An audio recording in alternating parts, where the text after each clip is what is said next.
Well, let's talk now to Senior Lecturer in Contemporary History and Politics at the University of Chichester in the UK, Andrew Smith. Good to have you with us today, Andrew. Let's talk about Emmanuel Macron, first of all. I mean, let's face it, it was a pretty tough night for him, wasn't it?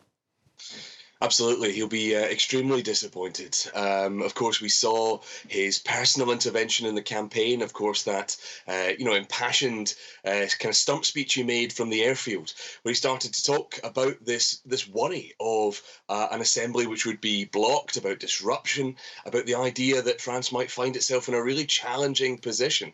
And this morning, he's woken up in exactly that position. So I think for Emmanuel Macron, this was very much a strong anti-Macron vote for many people and against his policies and his platform. And so he will be very disappointed with this reduced majority. It's less than Mitterrand had to work with in '88. And so I think there's going to be a lot of challenges for him in terms of putting together everything he needs to try and get these reforms through. Of course, we know Bruno Le Maire had talked about some of the new packages, the idea of, cost of living crisis, for example. That was going to be a revised budget and a new bill, which needed to be introduced at the end of June. Where's that going to come from? It's going to be a challenge if he can't marshal the support to bring these things through, those cost of living issues, which, of course, we know defined much of this campaign. Well, we'll talk about some of the other individual parties in just a moment, but do you think he will be able to govern at all? Because that's the real risk, isn't it, of total paralysis here? It is a real challenge. When we talked about results of the presidential election, the big takeaway for many people was this kind of tripolarization of French politics. Really, the idea of kind of three antagonistic blocs. You had the left, the centre, including Macron and LR, and then the far right, with LR kind of splitting roughly in half in that direction as well. And that really is, I think, where we're seeing it now as well. These kind of antagonistic blocs. And really, a lot of the outcome of this is going to depend on whether or not Macron is able to either cobble together on a case-by-case basis support for different types of policy, or whether he is able to form some sort of kind of understanding on an ongoing basis with probably the most likely candidates being Les Républicains. But of course, they will want to maintain their identity. We've seen, of course, people like Christian Jacob, who is the kind of outgoing president, but nonetheless is very influential, signalling that he doesn't want LR to lose its identity in this kind of Macronist soup, that it wants to maintain itself as a party of opposition. Now, they might well support Macron on issues of work and, security. We've seen Bruno Le Maire, of course, already indicate that they would listen the majority on those kind of ideas from LR. So there's a lot of kind of movement that might happen between the Republicans. And that could be, I think, the number one way that Macron is able to cobble together a working majority and actually make this parliament function. Andrew, we'll be back with you in just a second, but as we said at the top there, perhaps the biggest surprise of the night came with that real rise of the far right. Let's repeat those figures, just from 8 in the National Assembly to 89 this time around. Let's find out more in this report.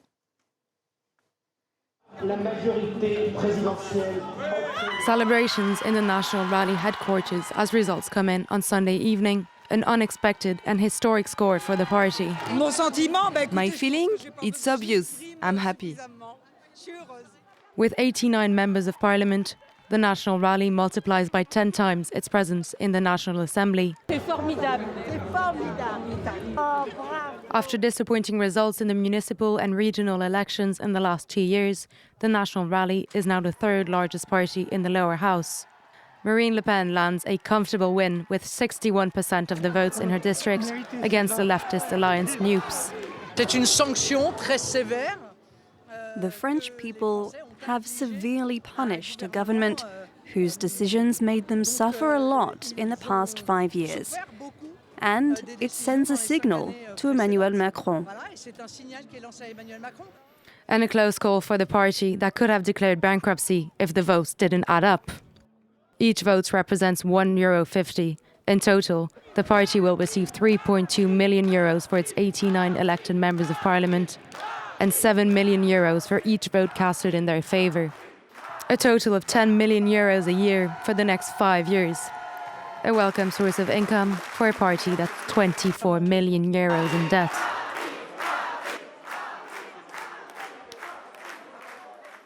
Yeah, so Andrew, I mean, if you're a far-right voter, I mean, you're going to be pretty happy this morning, aren't you? Absolutely. I think, this is really the shock result, I think, that very few people had predicted. It was expected that Rassemblement National would return something like 40 seats. This will give them a huge boost to their funding. It could even give them a huge amount of power in the legislature. We know that NUPES is an electoral alliance, not yet a parliamentary grouping.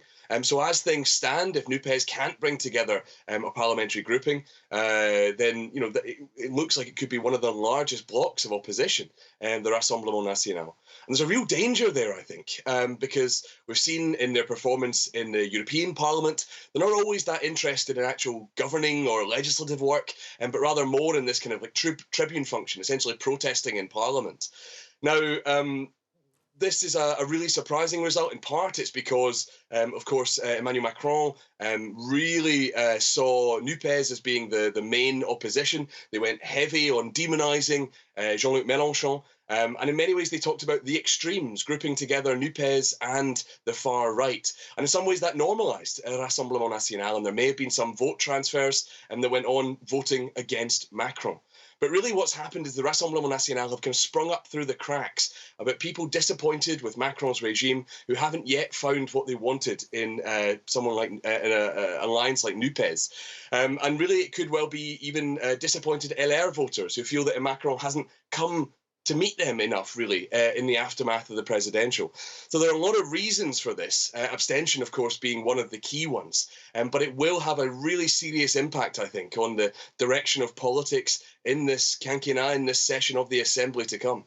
Well, as Andrew's mentioning there, I mean, NUPES, that coalition of the far left and Greens, they had hoped to be easily the second biggest party, perhaps even getting more seats at one point than Emmanuel Macron's coalition. They'd hoped anyway, and they are for sure still the second largest party. Not, though, as many seats as they'd hoped at all. Let's hear from some of their supporters.